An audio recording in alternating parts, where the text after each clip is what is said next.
ওই কুত্তা, তোকে বলেছি না আমি কোনো জুনিয়র ছেলের সাথে রিলেশনে যেতে চাই না।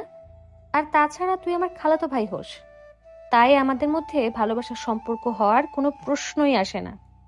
কিন্তু আপু, আমি সত্যিই তোমাকে খুব ভালোবাসি। তানভীর, তোর মুখে ভালোবাসি শব্দটা শুনতে আমার একদম অসহ্য লাগে। প্লিজ এসব বন্ধ কর, নয়তো আমি খালাকে বলে দিব তুই আমাকে ডিস্টার্ব করিস।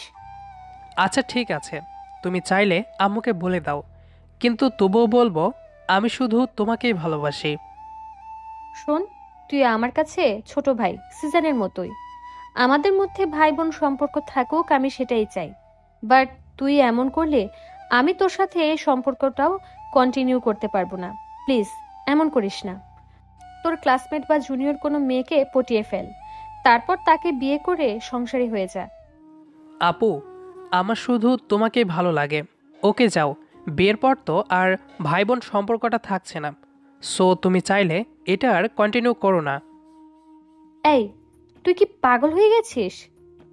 হ্যাঁ, আমি পাগল হয়েছি, সেটাও তোমার প্রেমে। ওকে থাক তুই, আমি খালাকে বলে তোর চিকিৎসার জন্য পাবনার টিকিট কাটিয়ে রাখার ব্যবস্থা করছি। কথাগুলো বলেই আলিশা আপু রেগে রুম থেকে বেরিয়ে গেল। আমি বুঝি না, সে আমার থেকে মাত্র 6 মাসের সিনিয়র। এই কিছুদিনের ব্যবধানে জন্মেছি বলেই কি কোনোদিন তাকে আপন করে পাবো না? আমার প্রতিটি স্বপ্ন তাকে ঘিরে, আমার প্রতিটি গল্পও তাকে নিয়ে লেখা। হৃদয়ের স্পন্দনেও সেই মিশে থাকে। কেন সে বোঝে না আমি তাকে সত্যি নিজের থেকেও অনেক বেশি ভালোবাসি? আমি কথাগুলো ভাবছি আর চোখের পানি ফেলছি। যাকে ভালোবেসে আজও কোনো মেয়ের দিকে চোখ তুলে তাকাইনি, তারই অবহেলা আমাকে প্রতিনিয়ত কষ্ট দেয়। অনেক সময় এমন মনে হয় সেও আমাকে পছন্দ করে, কিন্তু পরে হয় তার উল্টোটা। সে ছোট ভাই হিসেবে আমাকে পছন্দ করলেও প্রেমিক হিসেবে একদমই পছন্দ করে না। এসব ভেবেই অনেকক্ষণ কান্না করলাম।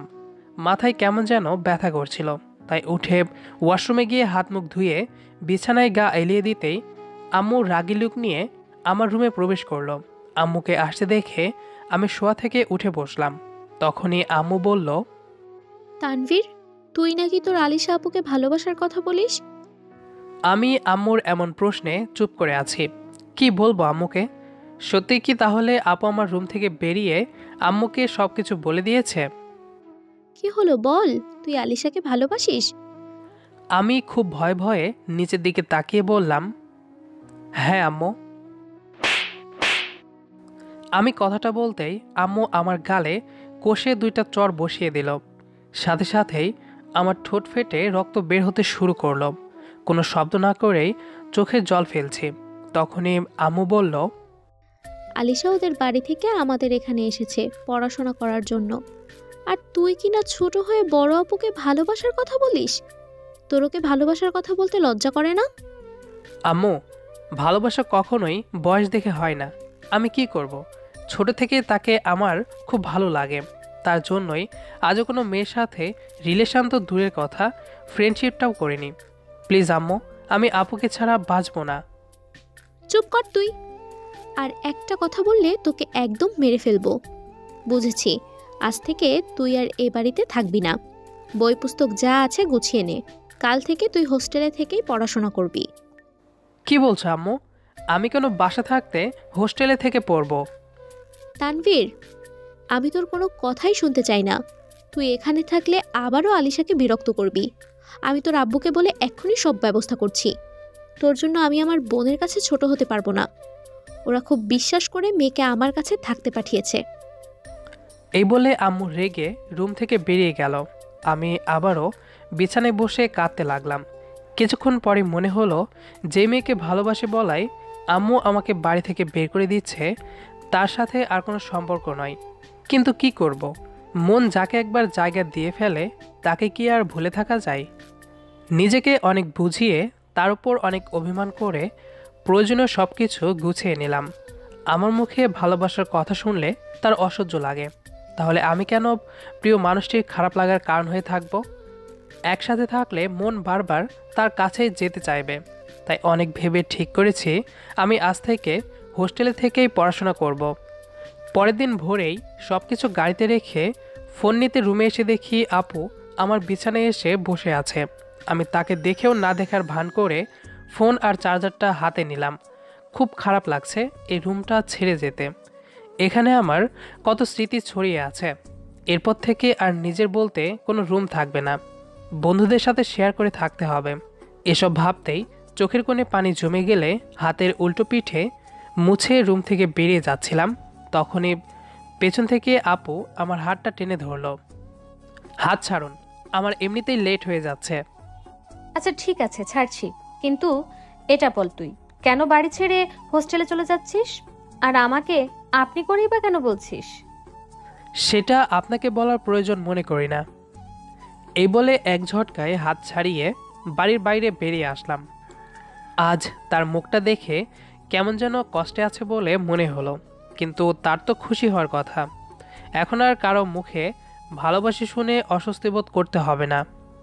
এসব ভেবে মুচকি হেসে গাড়িতে গিয়ে বসতেই ড্রাইভার গাড়ি ছেড়ে দিল। প্রায় 30 মিনিট পর আমাদের কলেজ হোস্টেলের সামনে এসে দাঁড়ালাম। তারপর এখানে থাকা আমার কিছু বন্ধুদের ডেকে এনে সব জিনিসপত্র গুছিয়ে নিলাম। আমরা এক রুমে 2 জন থাকব, আমি আর আবির।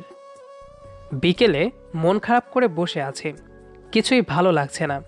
অন্যদিন হলে আলিশা আপু এই সময়টাতে ছাদে থাকা দোলনায় গিয়ে বসতো, আর আমি আড়ালে লুকিয়ে থেকে তাকে দেখতাম। আপু বুঝতে পারত, কিন্তু সে আমার এই দেখাটাকে তেমন একটা গুরুত্ব দিত না, কারণ আমি প্রতিদিনই এমন করি। প্রথমে কিছুদিন আপু যখন বুঝতে পারত, আমার কান ধরে টেনে এনে অনেকগুলো বকা শোনাতো। আমি সেদিকে কান না দিয়ে তার ওই ঘন কালো চোখের দিকে তাকিয়ে থাকতাম। কি করব বল? শুনেছি রিলেশনের পর সবাই ছ্যাঁকা খায়। এদিকে রিলেশন শুরু না হতেই আমাকে ছ্যাঁকা দিয়ে বাড়ি ছাড়া করে দিল। কি আর করবি, থাক আমাদের সাথে, দেখবি খুব মজা হবে। রাতে তুই, আমি আর আরিয়ান জমিয়ে আড্ডা দিব। আচ্ছা, সেটা দেখা যাবে। এখন তুই একটু যা, আমাকে একা থাকতে দে। ওই, এটা আমারও রুম, আমি এখন রুম ছেড়ে কোথাও যেতে পারবো না। যাওয়ার হলে তুই যা। ওকে থাক, বাট একটু চুপ থাক প্লিজ। ওকে দোস্ত, আমি বুঝি ছ্যাঁকা খেলে কেমন লাগে। এই দিক থেকে আমি তোর সিনিয়র, বুঝলি? থাক তুই, আমি একটু আরিয়ানদের রুম থেকে ঘুরে আসি। এই বলে আবির রুম থেকে বেরিয়ে গেল। আসলে আবির রিবা নামের একটি মেয়েকে খুব ভালোবাসতো। ওরা ভেবেছিল পড়াশোনা শেষ হলেই পরিবারকে জানিয়ে বিয়ে করবে, কিন্তু একদিন রিবা আবিরের সাথে একটি বিষয় নিয়ে ঝগড়া করে। তারপর ওদের ব্রেকআপ হলে জানতে পারি রিবার বিয়ে অন্য কোথাও হচ্ছে।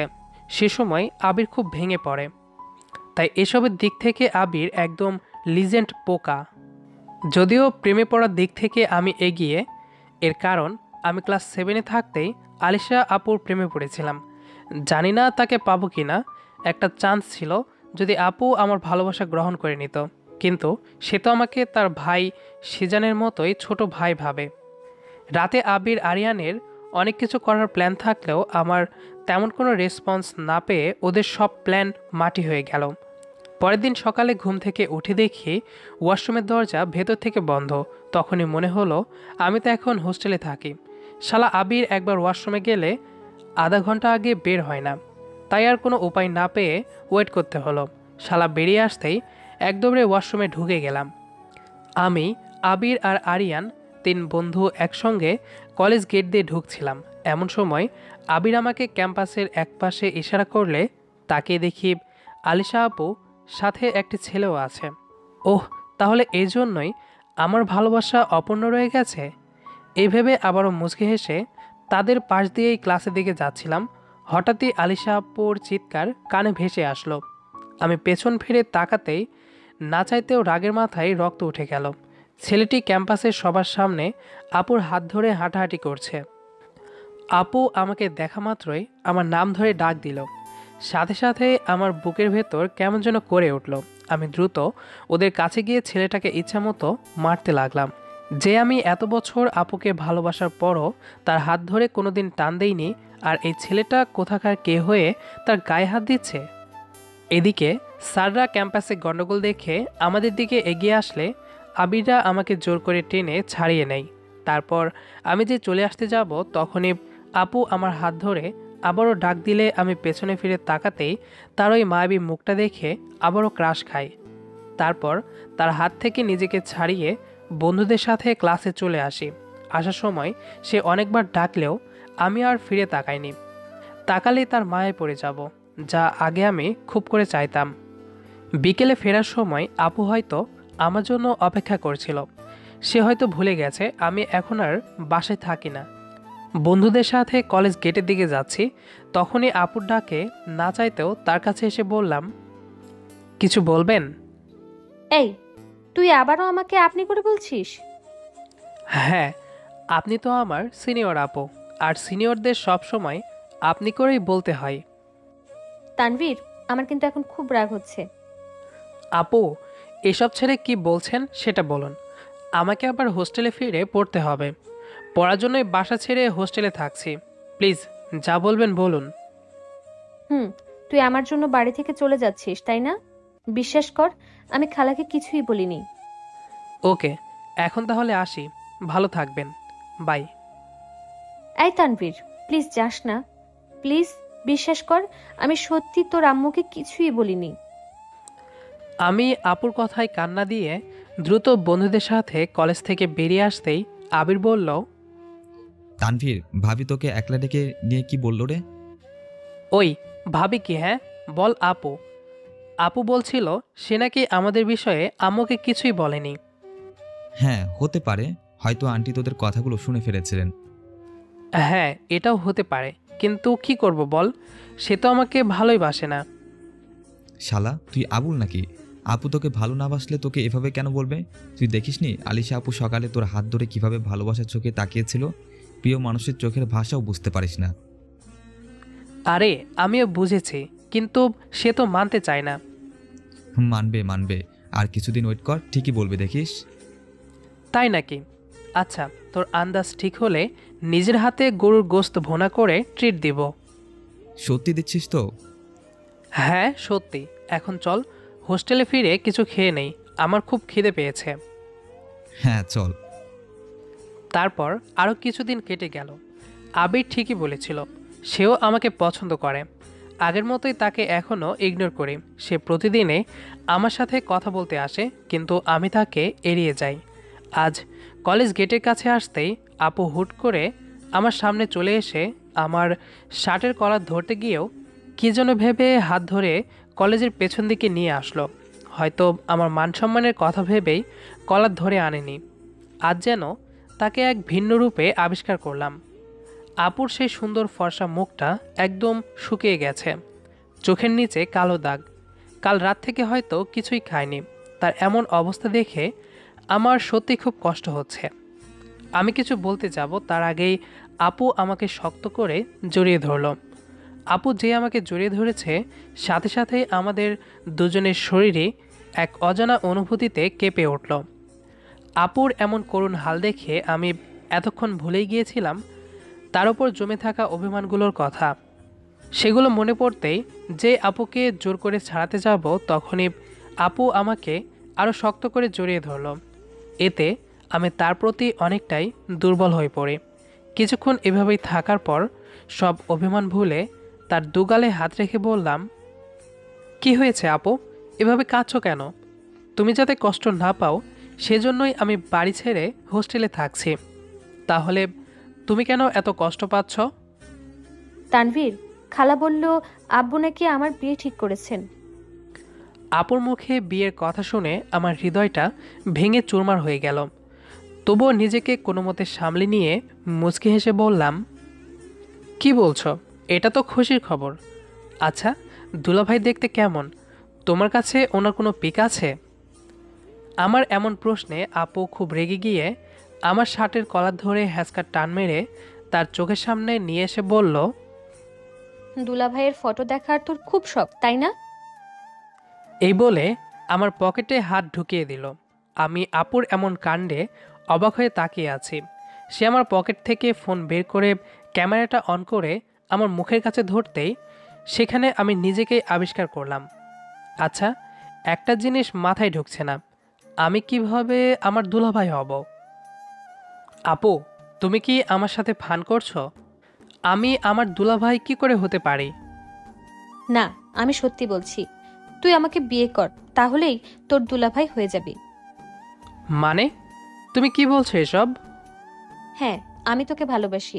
সরি, আমি এতদিন শুধুই তোর সাথে খারাপ ব্যবহার করেছি, কিন্তু বিশ্বাস কর, আমি তোকে অনেক আগে থেকেই ভালোবাসি। তোর কথা দুষ্টুমিগুলো আমার খুব ভালো লাগতো, তাই কখনো বলতাম না আমারও তোকে ভালো লাগে। সেদিন আমি খালাকে কিছুই বলিনি, খালা নিজেই আমাদের ডাকতে এসে সব কথা শুনে ফেলে। তারপর আম্মুর কাছে ছোট হওয়ার ভয়ে তোকে হোস্টেলে পাঠিয়ে দিয়েছে। তুই চলে আসার পর আমার খুব খারাপ লেগেছিল। এরপর ভেবেছিলাম কলেজে এসেই তোকে সব বলবো, কিন্তু তুই তো আমার কথাই শুনছিস না। আর এদিকে আব্বু আমার বিয়ে দেওয়ার পরিকল্পনা করছে। প্লিজ, আমি তোকে ছাড়া বাঁচবো না। আমি সত্যি খুব খুব সরি, প্লিজ কিছু কর। আপু, তুমি কেঁদো না প্লিজ। তুমি কাঁদলে আমার খুব কষ্ট হয়। জানো, আজ আমি সার্থক প্রেমিকদের একজন, যে কিনা এত কিছুর পরও তার প্রিয় মানুষটির মনে নিজের জন্য একটু জায়গা করতে পেরেছে। তোমাকে ছেড়ে থাকতে আমার খুব খারাপ লাগতো, কিন্তু কি করব, আম্মু তো আমাদের সম্পর্কটা মেনে নিবে না। কে বলেছে মেনে নিবে না? আন্টি আঙ্কেল সহ তোর শ্বশুর শাশুড়ি ও শ্যালক সবাই অলরেডি মেনে নিয়েছে। আবিরের এমন কথাই আমি আর আপু একে অপরকে ছেড়ে দিয়ে পেছন ফিরে তাকাতেই দেখি আরিয়ান, আবির, আব্বু আম্মু, খালা খালু ও সিজান দাঁড়িয়ে আছে। আমরা এখানে এভাবে সবাইকে একসাথে দেখে খুবই অবাক হলাম। তখনই আম্মু বলল, তানভীর, সরি বাবা, সেদিন আমি তোকে দুটো চড় মেরেছিলাম। আসলে আমি তখন জানতাম না আলিশাও তোকে ভালোবাসে। আলিশোর কথা শুনে মনে হয়েছিল তুই ওকে বিরক্ত করছিলি, তাই ওইভাবে মেরে তোকে হোস্টেলে পাঠিয়ে দিয়েছি। প্লিজ বাবা, আমাকে ক্ষমা করে দে। আম্মু তুমি কেঁদো না। আমি জানি তুমি কেন আমাকে মেরেছিলে, কিন্তু তোমরা আপুর সাথে আমাকে কি করে মেনে নিলে? আমি তোরা ছোট থাকতেই ভেবে রেখেছিলাম তোরা বড় হলেই আলিশাকে আমার বৌমা বানিয়ে ঘরে আনবো, কিন্তু তোদের কথা শুনে বুঝলাম আলিশা তোকে পছন্দ করে না। তাই আমি আলিশার আম্মুকে বলি আলিশার বিয়ে ঠিক করতে। আলিশা কাল ওর বিয়ের কথা জানার পর থেকে এখনো পর্যন্ত কিছুই খায়নি। রাতে অনেক কেঁদেছে মেয়েটা। আজ সকালেই আবির আমাকে কল দিয়ে সব কিছু খুলে বলল আলিশাও তোকে ভালোবাসে, তাই এখন আমরা তোদের বিয়ে দিতে চাই। আচ্ছা ঠিক আছে আম্মু, তোমরা রাজি থাকলে আমার এই বিয়েতে কোনো আপত্তি নেই। কথাটা বলেই দ্রুত আপুকে সাথে নিয়ে ক্যান্টিনে এসে বললাম, এই আপু কি খাবে বলো? তোর মাথা। কি বলছো? হবু বরের মাথা কেউ খায় নাকি? ওই, আমি তোর হবু বউ, তাহলে এত আপু আপু করিস কেন? ও, তুমি এজন্য রেগে আছো? আচ্ছা, এখন থেকে আলিশা বলেই ডাকবো, আর তুমি আমাকে তুমি করে। ডান? হ্যাঁ, ডান। খাওয়া শেষে, এই আলিশা, একটা চুমু দেবে? যাও, লুচ্চা কোথাকার। যা চাইবে বিয়ের পর, এখন এসব একদম পাবে না, ওকে? হ্যাঁ ওকে। তবে তবে কি? না, কিছু না। এই বলো না, কি বলছিলে প্লিজ? না মানে, বাসরাতে চক্রবৃদ্ধির সুদসহ আদায় করব। সে আমার কথায় খুব লজ্জা পেয়ে বলল, যাও দুষ্টু, ভালোবাসাও সুদ থাকে নাকি? হ্যাঁ থাকে তো। টাকার সুদ হারাম হলেও ভালোবাসার সুদ খেতে কোনো পাপ নেই। শুনেছি সুদ খেলে নাকি বড়লোক হওয়া যায়, তাই আমি সেটা খেয়েই বড়লোক হব। আলিশা আমার কথা শুনে পাগলের মতো হাসছে, আর আমি মুগ্ধ দৃষ্টিতে তার সেই সুন্দর হাসি উপভোগ করছি। চিরদিন তার মুখের এই হাসিটা যেন সবসময় এভাবেই থেকে যায়। আমাদের আজকের গল্পটি আপনার কাছে কেমন লেগেছে সেটি অবশ্যই কমেন্ট করে জানাবেন। দেখা হবে আবারও নতুন কোনো গল্প নিয়ে। সে পর্যন্ত সবাই ভালো থাকবেন, সুস্থ থাকবেন, আর আমাদের সাথেই থাকবেন। ধন্যবাদ সবাইকে।